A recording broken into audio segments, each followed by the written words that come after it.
Hello, everyone, and welcome back to my second video. I'm your diversity chair, Reem, and today we have Eileen Tores. Eileen. How are you doing today? I'm doing fine, and I really appreciate you giving me the opportunity to share what I know about the subject with you and your disciples. Well, I'm super excited to hear. Just for some background, can you explain the things that you specifically do? Yes, I am a resident of Lorain, Ohio, although I've spent most of my adult life out of Ohio. In fact, I just returned after 28 years in D.C. Oh, back to wow. Ohio. And I'm here to stay. So, most of what I've done in my adult life has centered around the Latino community in a variety of ways. For instance, I worked for the National Council of La Raza for many years. I worked very robustly in the Salsa dance community in Washington, D.C. for a long time, where I became an acknowledged and recognized salsa music historian. I'm a dance instructor. I've also been able to have two Hollywood credits as an associate producer and an executive producer on movies. And I've lectured on the history of salsa music and also on the Hispanic market. I did something for Cleveland State University last week on the ancient Mayan civilization of Central America. And so I have quite a bit of expertise in the Latino community, past and present. That is amazing, and I did not know how talented you are with dancing, so you'll definitely have to give me some tips and everything with salsa dancing. Oh, and I have such an easy method. Believe me, I've taught thousands of people to dance and changed many people's lives Oh, because I bet. once you're able to dance, you have a whole new social network. And not only are you sharing with friends, but you're hearing great music, you're forgetting your troubles, you're exercising, you're sweating, and just experiencing joy. So, those are, some of the things that have been part of my life. That's amazing. So, my first question, as everyone knows that my event is focused on Day of the Dead, as the Day of the Dead gives focus to those ancestors that have passed, in comparison, how would you say that the Hispanic culture views death? Well, I think very differently. A lot of people, in fact, most people that we know are just terrified of death. Um, Nobody really knows what happens. Some of us think we know what happens, and so in the Latino culture, particularly in the Mexican culture and in Central American cultures, the there's a thin line between life and death. So, for instance, my own philosophy is that death is just the next step in life. All we do is leave behind our body, and I liken it to like taking off a coat and going outside without a coat. So we see it more as a next natural step or a progression in life. So it's not something that is terrifying.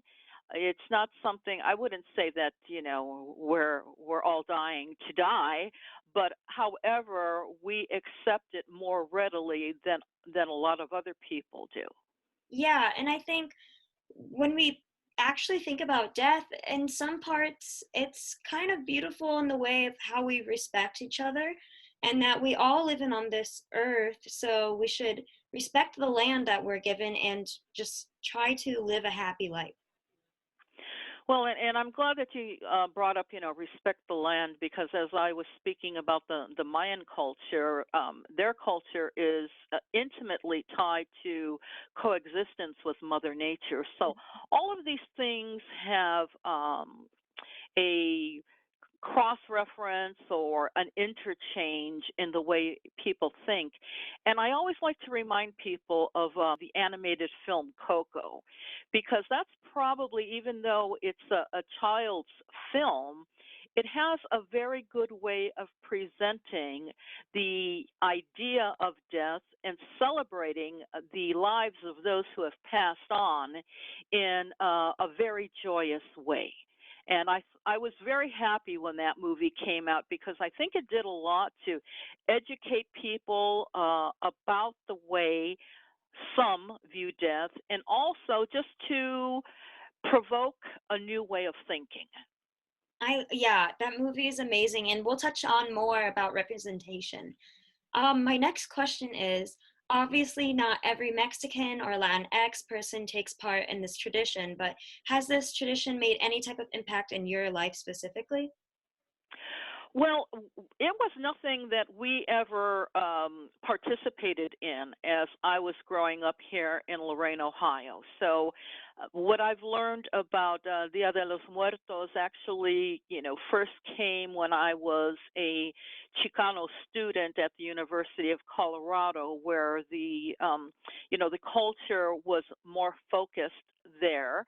And then as you grow up, then you start learning a little bit more about what other people do. And then you start seeing the altars and you understand that other people follow this tradition more rigorously than others do. And so I learned more by seeing what other folks were doing. And I think I mentioned to you last year, I'm also part of a group called it's actually a board of trustees, the Roberto Ocasio Foundation, and our president actually did an altar that was dedicated to the lives of musicians who have passed on. So she did a very elaborate job doing that. So as I go along, I learn more and more and more. I'm certainly not an expert, but I have a little better understanding of the psyche and the way that the Latino culture thinks and feels. And as you mentioned, the movie Coco gave a really good aspect or perspective of how the Day of the Dead is, and especially the way they explained it towards to kids as an audience. Do you think this tradition is becoming better represented, or Americans are becoming better educated about it? Yes, I think the awareness is growing. So before it was something that most people were not even aware of. In fact, when they would see the skulls in stores or represented anywhere, people would think they were creepy. Hmm. But once the awareness began to take root, people began to understand that these were actual representations. And as you know, the skulls are highly decorated, and they're not there for a scary effect. They have nothing to do really with a Halloweenish Uh-huh. type of a motif. It's more to represent the soul that has passed on.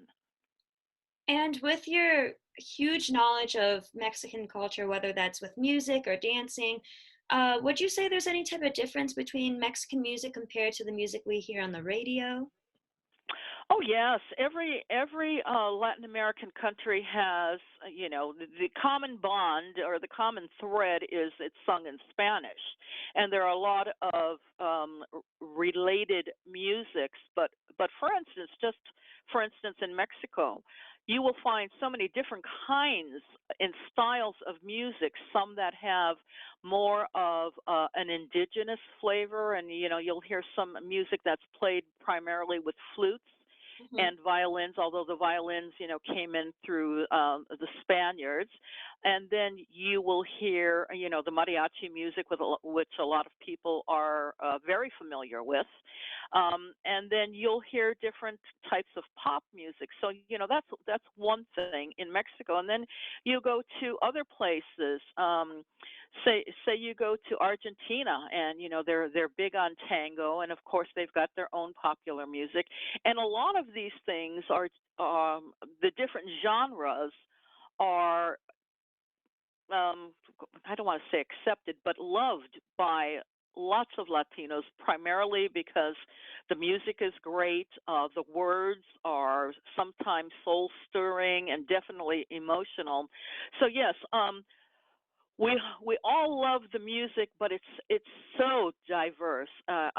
It's just mind blowing when you think about the different orchestrations. Just another example, in Veracruz, they use all strings, and their music is called jarocho. And then you go to places like Venezuela and Colombia, and they have music that's very similar, and it's called joropo. So, I mean, there's a lot of connections, there's a lot of similarities, but there are distinctions also. I will definitely have to look more into that because I actually play the violin, so I would love to hear their version of playing that and just the differences between those two cultures. In your opinion, do you have any favorite dancers or artists? Well, yes, lots of dancers, and of course dancers in different genres. That you know, for instance, I have some favorite tango dancers. I have some favorite salsa dancers. I have favorite Mexican dance companies. There is such a diversity of styles that you can have favorites in many, many areas. And then as far as the music goes, I have favorites in so many different genres. It's such a buffet of music and dance, which is so vital to our culture. Mhm. We grow up listening to music. Almost everybody can remember on Saturdays, the mother turning on the music and it was cleaning day and you cleaned to music. Or on Sundays, that was the day that you listened to, your parents' type of music on the radio. And in doing so, you became familiar with the culture. You became familiar with the traditions, with the classics that you could hear your parents singing along to, and you heard them so often that you learned the words too. I think 100%. Yes, I agree with you because not only are you creating a bond within your own culture and with your parents and your siblings, it's like a universal language just having that type of music or dancing. Like everyone loves to listen to music, so I think it's definitely a huge way that we can talk to each other. And as I say, dancing is so natural. You watch any baby and you put on music, any baby that can stand. You put on music and they start moving. It is just a natural reaction to hearing music. So it's something that's innate in every human being. Given the state of our country, how do you think your line of work or just any average Mexican American has been affected? Well, gee, in many ways, when I used to be a salsa nightclub promoter, I used to get enormous satisfaction from looking out on the dance floor and seeing people so happy and singing and smiling and laughing and forgetting their troubles.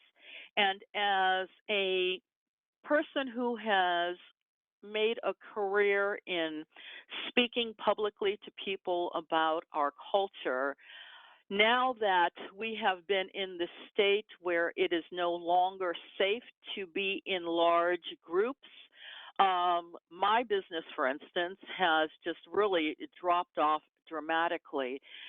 In years past, Hispanic Heritage Month used to be one of the busiest times of year for me because I would go to so many colleges and lecture and or teach dance lessons or something that would be sharing the Latino culture, which to me is such a privilege to do, to be able to talk about the beauty of Latino culture. And now this year, I am fortunate that this is the third time that I'm speaking about anything related to Latino culture, which is such a dismal number compared to in years past. And I look around at the larger community, especially the people that work, for instance, in restaurants or meat packing or other areas of labor where there is no ability to work from home.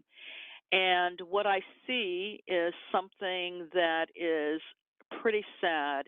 In fact, I saw something, an article. Now, actually, I think I saw something on TV that was saying that the COVID virus is decimating the Latino population because Oh, wow. we are dying at a higher rate than other groups are. Oh, wow. Since you are doing this interview, do you think there's anything that people can take away from it? Well, what I can say is that we all have to have hope. We all have to know that things will get better. We all have to know that there are people that have a plan, that there are experts who can lead us correctly toward the day when we will be able to retake our supremacy over this virus.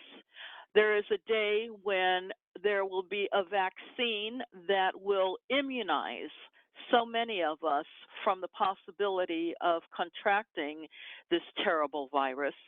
And we have to have hope, we have to have faith, we have to trust that those with the knowledge and expertise will lead us out of this dark area that we've been traveling through as humanity, because it just doesn't affect us. It affects every person on this earth. And we have to remember, as the Mayans felt, we are all part of each other, we are all interconnected, and we will all fight this together. Last question, which is something I love asking, which I think is very important. How are you doing? Like, have you had any new hobbies lately? Like, what are you doing to keep yourself sane? Well, I'm actually doing fine. I have used this time in probably a different way. I have been working on a book for about 10 years, and I've been using this downtime to really perfect it. That's So I do amazing. I do expect I expect next year to have the book published.